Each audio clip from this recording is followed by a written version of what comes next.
So for your hard work, your innovative skills, and what you brought to the UFC, UFC 52, you were inducted into the Hall of Fame. So how was that like? Well, I mean, to be recognized um, for your athletic achievements. I mean that's nice. I mean, it's a very happy, it's a very proud thing to be done. So it's no, that's all I can say about it. It made me happy that I was recognized to be that person, and to me, it's like I still look at all the contributions I can still continue to make this sport. So it's kind of like going, I still am involved in the sport. I still have different people that want me to try to train them and stuff like that, but I'm not looking to simply just take on one athlete. You know, it's I don't want to give up that kind of time. I can consult with them and I can put them on certain type of regiments, but it's like to sit there and hold their hand on a daily basis. No, I don't want to do that. I may do that for I did that. Having 5 children, I try to motivate them to, partake in various sports, things of nature. And I had one son that kind of followed in my footsteps for the sport of amateur wrestling, and he thought he knew it all, um, and he failed to get out of high school districts his sophomore year. And I mean, trying to make a long story short, I mean, I let him sulk for a couple of weeks, and then I set him on down, and then just ask him, what would you like to have seen differently? I could tell you're not happy with the results. What would you like to see differently? And he said everything that both a father and a coach would have liked to see happen for their son or their athlete. And I go, well, am I going? You can achieve what you're looking for. You got 2 more years. You can achieve that. But are you willing to pay the price? That's where a lot of people understand. There's a lot of things that they can achieve, but are they willing to pay the price?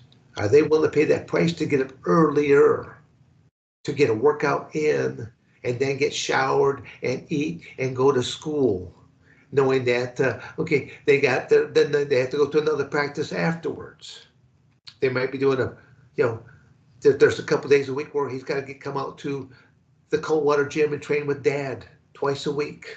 And then I had to relocate from one school to another school because the one coach did not want me to intervene. I go, yeah, I'm here for a selfish person, for a selfish reason. I'm here for my son.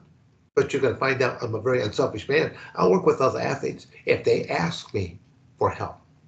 I'll show them something, Right. and if once they say they got it, I'm simply going to smile and walk away. No, they don't have it yet. So it's but again, that's the way I'll be. But the I ended up moving from Coldwater School over to Bronson School, 10 miles away. The coach allowed me to do whatever I want. I brought in men that were out in the workforce, but they had amateur wrestling background. They were successful wrestlers. But then I would simply say, okay, my son's a sucker for this. He's a sucker for that. Hit him with this, hit him with that. And after you hit him with it, show him how to correct it. Because there was sometimes where he and I our heads would butt because he just looked at me as his father. And what does dad know? And so I had to use other men and tell these other men, hit him with this, hit him with that. But then after you catch him with it, show him how to correct it. And so it's like Jesus learning from the burning bush. I don't care where he learned his lesson from, but he learned it. And that's all I cared about. And so, and by having these men working out with him, he got a much harder workout. And he may have to stay after, practice a little bit. But what I started seeing in that room was other athletes would stay after a little bit more, and they were starting to replicate the exact same thing I was doing because they were seeing how my son was getting results. Right. Right. So again, that's where it's nothing magical I was doing. It just I was working on them in a way that I was exposing him to new elements of competition, going through these different techniques, tactics, but then I'm also building his self-esteem, his ability um, to have a calming presence when he steps out there on the mat, having the confidence in himself to see that match all the way through.